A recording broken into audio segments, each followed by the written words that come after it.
ምርጫ 2018 በኢትዮጵያ ሊካሄድ እነሆ 105 ቀናት ወይም 3 ወር ከ15 ቀን ብቻ ይቀረዋል። ለመሆኑ የኢትዮጵያ የምርጫ ታሪክ ሂደትና የኮሮጆ ትውውቃችን ከየት ይጀምራል? እነኚህንና የታሪክ ሀቆችን ከፖለቲካዊ አንድምታዎች ጋር እያመሳከርን በትንታኔ እንመለከቷለን። በዚህ ትንታኔ ከኮሮጆ ጀርባ ያለውን የኢትዮጵያ ዲሞክራሲ ጉዞ አንድ ባንድም እንፈትሻለን። ቀደም ባሉት ጊዜያት ኢትዮጵያ የምርጫ ታሪክ የሚባል አልነበራትም። ይልቁንም ስልጣን የሚገኘው በዘር ሐረግ አሊያም ጦር ሜዳ ላይ ያሸነፈው ጉልበተኛ ሀገር የሚመራበት እንጂ የህዝብን ይሁንታ በኮሮጆ አረጋግጦ አልነበረም። ነገር ግን በ20ኛው መቶ ክፍለ ዘመን በተለይም በንጉሠ ነገሥት ቀዳማዊ ኃይለ ሥላሴ ዘመን የመጀመሪያው የምርጫ ኮሮጆ ትውውቅ እንደመጣ ታሪክ ይነግረናል። በተለይ በ1948ቱ የተሻሻለው ህገ መንግስት መሰረት በኢትዮጵያ ውስጥ ለመጀመሪያ ጊዜ ልክ በ1949 ዓ.ም የህዝብ እንደራሴዎች ምክር ቤት አባላት ምርጫም ተካሂዷል። ይህ ወቅት የኢትዮጵያ ህዝብ ለመጀመሪያ ጊዜ ድምጽ የሚባል ነገር በሳጥን ውስጥ በመክተት ከኮሮጆ ጋር የተዋወቀበት ወቅትም ነበር። ቢሆንም ግን ምርጫው በግለሰቦች እንጂ በፓርቲዎች መካከል አልነበረም።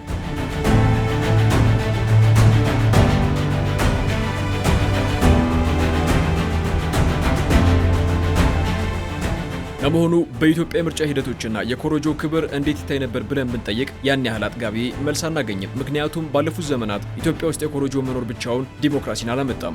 በደርግ ወታደራዊ መንግስት ዘመንም ቢሆን ምርጫው ለይስሙላ ይካሄድ ነበር። በዚህም የወቅቱን ኢሰፓ ይባል የነበረውን አንድ ፓርቲ ብቻ የሚያስመርጥበት እንጂ በኮሮጆ የህዝብን ፍላጎት ሳይሆን የስርዓቱን ህጋዊነት ማረጋገጫ ብቻ ነበር። በኢህአዴግ ዘመነ መንግስትም ቢሆን ከ1987 እስከ 2007 ድረስ 5 ጊዜ ሀገራዊ ምርጫ ተካሂዶ ነበር። ኮሮጆ በተለይ በ1997 ዓ.ም ትልቅ ክብርና ተስፋን ማሰንቆ ነበረ። ህዝቡም በነቂስ ወጥቶ ኮሮጆውን በድምጽ የሞላበትንም ታሪክ ተመልክተናል። ነገር ግን ከምርጫው በኋላ የተከሰተው ቀውስ ኮሮጆ ለታለመለት የስልጣን ሽግግር እንዳያገለግል በማድረጉ ተስፋ የተጣለበት የኮሮጆ እምነት እንዲሸረሸር ምክንያትም ሆኗል። ከ1997 በኋላም የነበሩ ምርጫዎችም ቢሆኑ በድራማ የተሞሉና የኢህአዴግ መንግስት 100% ምርጫውን አሸንፊያለሁ የሚልባቸው ዘመኖች በመሆናቸው በእርግጥም ኮሮጆ የህዝብ ውሳኔ ማሳየነቱ ጥያቄ ውስጥ የወደቀበት ነበር።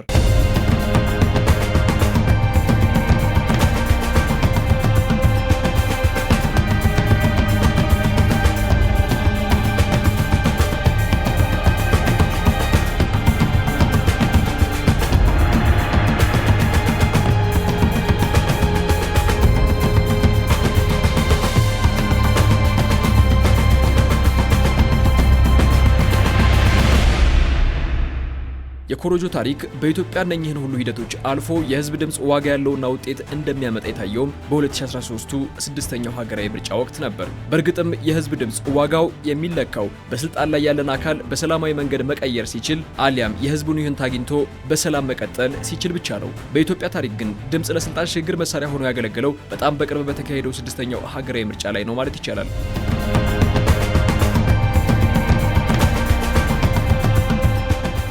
ለመሆኑ በኢትዮጵያ ቀደም ባለው ጊዜ የተካሄዱ ምርጫዎች የሚጠበቅባቸውን ያህል ውጤት ባይኖራቸውም ነገር ግን የህዝብን የፖለቲካ ንቃት አሳድገዋል። በተለይ ዜጎች ድምጽን ሰጥቻለሁ መከበር አለበት የሚል የባለቤትነት ስሜት እንዲያዳብሩም ረድተዋል። ነገር ግን ደግሞ በጉልህ የሚታዩ ሳንካ የነበረባቸውም ነበሩ። የመጀመሪያው ሳንካ የገለልተኝነት ጥያቄን ያስነሳ ነበር። በተለይ የምርጫ አስፈጻሚው አካልና የጸጥታ መዋቅሩ ገለልተኛ አለመሆናቸው ባለፉት ጊዜያት በግልጽ ታይተዋል። የሜዳው አለመመጣጠን በተለይም ተቃዋሚዎች በነጻነት የመቀስቀስና ሀሳባቸውን የማቅረብ እድል ያጡበትም ወቅት ነበር። አልፎም ተጠባቂው ውጤት ሊጭበረበር ይችላል የሚሉ ስጋቶች ከፍ ያሉበትም ወቅት እንዲሁ።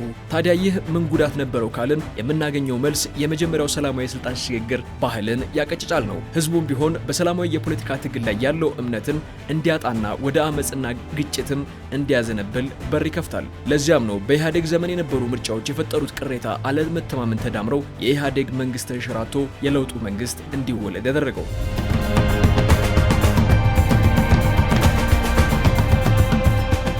ታዲያ ያለፉት ዘመናትን የኢትዮጵያ ምርጫዎች በዚህ መልኩ ከዳሰስናቸው ምን ጥሩ ልምድስ ነበራቸው የሚለውን ማየት ይኖርብናል። በ1997 የተካሄደው ሶስተኛው ሀገራዊ ምርጫ የክርክር ባህልን በከፍተኛ ሁኔታ አሳድጓል። በተለይ ፖለቲከኞች በሀሳብ ተሟግተው ህዝቡ እንዲመርጥ ያደረጉበት መንገድም በምሳሌነት ይጠቀሳል። በ2013 የተካሄደው ስድስተኛው ምርጫ ደግሞ ከፍ ያለ የቴክኖሎጂ አጠቃቀም ይዞ የመጣና መዋቅራዊ በሚባል መልኩ የምርጫ ቦርድ ተአማኒነትንም የተረጋገጠበት ወቅት ነበር። በስድስተኛው ምርጫ የተሻለ የምዝገባ ስርዓትና የታዛቢዎችም ተሳትፎ እንዲሁ ታይቶበታል።